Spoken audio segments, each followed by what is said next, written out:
prepared yet. You need to try and pick off the units as... Look at the shields on the Martin. Oh my god, the world's gonna take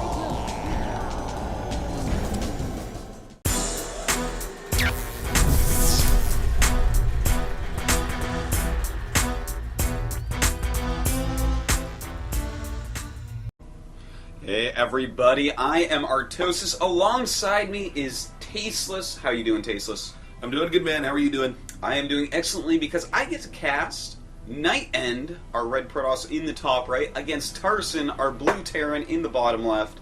And I actually really like both these guys. Two of the most friendly, nice guys in esports. Oh, absolutely. We got NightEnD from Romania, Tarson from Poland.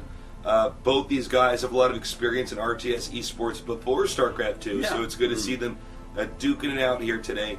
Yeah, NightEnD is actually a player a lot of people don't really know from Warcraft 3 and does a loopy-loop on that pylon. Yeah, look at that. That probe's pocket is full of cozy. Little figure skating around the pylon there. Yeah, but he was a player a lot of people didn't really know. He didn't get to hit a lot of tournaments. In fact, his first tournament, I got to invite him out in Warcraft 3 in South Korea, and a lot of people were saying, you know what, this guy's actually really good. He just, from Romania, has some visa issues from time to time. But here he is. He's shown some promise in StarCraft 2. Every now and then he's up at the top of a tournament. Yeah, Romanian esports players sometimes do have visa problems entering other countries. Ukrainians as well. Yeah. Luckily, things have changed a little bit over time, and of course those players have adapted a little bit, so they get a little bit more prepared. Well, by now, White Raw is in diplomat mode. I mean, he probably goes through the fast line at the airport, you know? Well, we see that our Protoss did scout really early here, so he's going to see exactly what the Terran's up to right away. The first thing he wants to look for is the Terran going to get a second gas? He sees one has been taken so far, the orbital has to come next. And from there he's going to take another peek and basically get a better idea of what's going on. Our Terran electing to scout a little bit later, but he will have extra minerals because of that. Yeah, and kind of makes sense. You don't get the stock route too quick. As you see, the gateway not even done yet. Zealot never going to catch a high-level SCV. Of course, those low-level SCVs, they get caught. Ooh, look at this! We have a pylon, a semi-offensive pylon, blocking any possible add-on from that barracks. And yeah, I love that, Tasteless, because here's what you do. Notice how that Marine is not attacking. You're probably thinking to yourself, hey, why is he... Oh, he cancels. But anyways, if you just leave it there, then the Marines go back to attack it. You send your probe up the ramp, you get a free scout, and that's easily worth the 100 minerals in that case.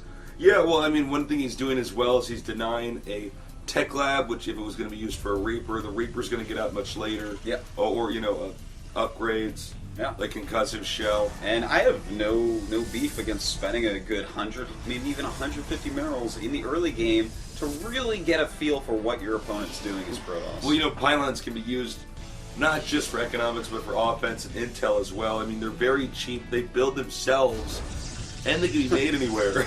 That's very true. They build themselves. They do. They warp themselves in from IR. Yeah, I don't understand the mechanics of the physics, of the sciences, of the whatever you call it, of Protoss, but that is the way it is, Tasteless. Well, now they were warping in from IR before. But it has to be from their... Where are they coming in? It has to be Shakuras. Is it Shakuras? And this is Shakuras Plateau, so they should warp in a bit quicker, in my They're probably opinion. a little bit down the street, over there. It's like the pylon factory is just to the left of Shakuras' plateau. Well, somewhere there's a little pylon workshop, Artosis. This all comes from somewhere, They have little probe elves with their probe elf hats on. They're chained to the post so they can't get away. Don't be fooled. They're, by Santos other pylon is whipping them and everything. Don't be fooled by any of that other old mythology, No. That's where the probes come from. It's not that mom and dad, buy the crystals at, Toys R Us, man. No, man. No, that's not the way it realistic. goes down. Alright, so we do see a Banshees in production, a quick Nexus, and as we see on the production tab, Cloak for Tarson. So will NightEnD make a Robo very soon? If he doesn't make it very soon, this Cloaked Banshee might do too much damage to recover from. This is the risk of not going for a very fast Observer. Yeah, no Robo, no Forge. He could be in trouble.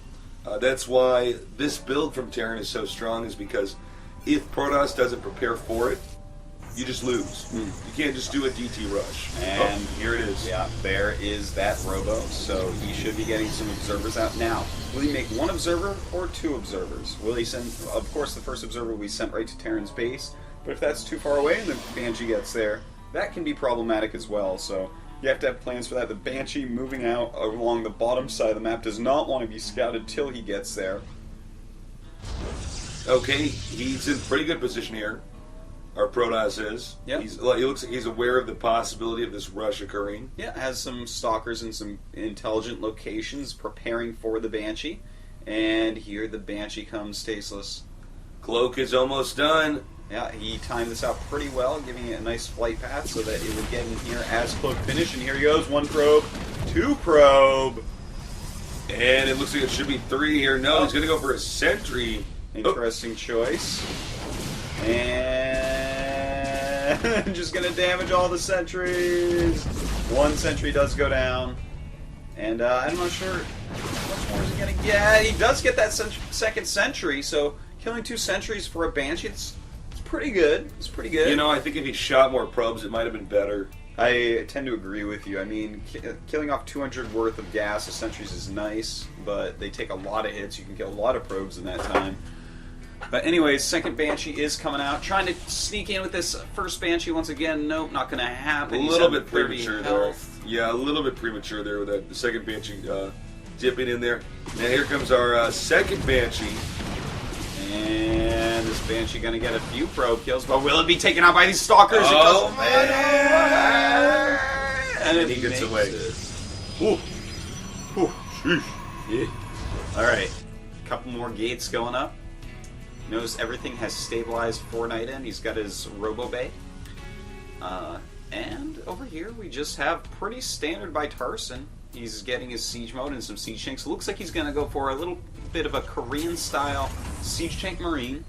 And that's just a good unit composition, Tasteless. You know, you can try to hit timing pushes, or you can play a more defensive game. Siege tanks in siege mode are really good, and Marines shore up everything they don't kill very quickly. Yeah, and it looks like for the Protoss is in pretty good shape. He didn't lose a ton of stuff. You know, he lost, what, I think 4 probes total back there between the 2 Banshees. He did lose 2 sentries. But, you know, that's not a bad trade considering that the Protoss did get the expansion up more quickly. And he does have 2 Banshees with cloaks still. He did not lose them. The Observer moving out, and we did see a Raven making earlier. So there is always the possibility of sniping Observers and recloaking those Banshees and causing a huge headache for Protoss. Well, you know, the Raven is never a bad idea. It's such a good unit. You can do so much with it, especially with the point defense drone. If you go into Banshee, obviously the most logical move for Protoss is to make Stalkers. Yeah. So if you follow that up with a Raven, you're punishing them for then making those Stalkers. Because point defense drone is so good against Stalkers. There you go, man. You know, that's it. There you go. Solve the game. All right, yeah. Raven, man. Never more. Well, you should always have more. It's a great unit. We do see that it's just kind of a macro mode. We have some blink going up, some +1 attack for NightEnD. Ooh, and a Templar Archive stasis. Nice catch there. Thank you. Well, you know, it's going to be a little bit tough if he does go like Templars off 2 bases. He's going to end up with a lot of Zealots. Yeah. And the Observer did get sniped, and again, that's one of the reasons why a Raven is so good in this case. The Marines can just catch up to an Observer. It's not a fast unit. Okay, here come the Banshees again, moving in here. He does have an Observer nearby, but it does not move down too quickly. And, you know, I want to be just slightly critical. If I was going for the super fast high Templar cases. Oh, look at this! Blink's in! And, well, I guess that solves why Blink is going to be useful, but as you were saying, he's going to have a lot of Zealots because he's already getting Psystorm, so he may want to get through Charge pretty quickly here. You know, Charge is a very useful upgrade against this style of play. Against Marine Siege Tank, if you have a ton of Charge Zealots, you can break it, but Blink Stalker is not going to be as helpful. Yeah, Blink Stalker is good for harassing, good when you're ahead, basically, so you can continue to punish your opponent. Terran's moving out with a pretty scary push, and yeah, I don't know if Blink Stalker is going to be that necessary. Let's find out. Yeah, see, well, he forces a point defense drone, which is actually really nice to do out there. It's a step 1 of being Gosu. And, oh, some 4 force fields there, only trapping a few Marines I out front. don't know about going into this corner. I think he could have gone into the main or Well, there's a lot of different places could have gone that's not there. Yeah. The siege tanks are closing in here. He is trapped, Tasteless. Perfect movement of the siege tanks by Tarson. And he's going to move right up. Uh-oh. NightEnD. He is between a hard place and the ocean. And here he goes, blinking up, trying to target down some siege tanks. His Zealots cannot quite get in there. No High Templars yet. Just Tarson hitting a very sweet spot timing. That's NightEnD it. not prepared for it. GG. So Tarson up 1-0 and shortly on to game number 2.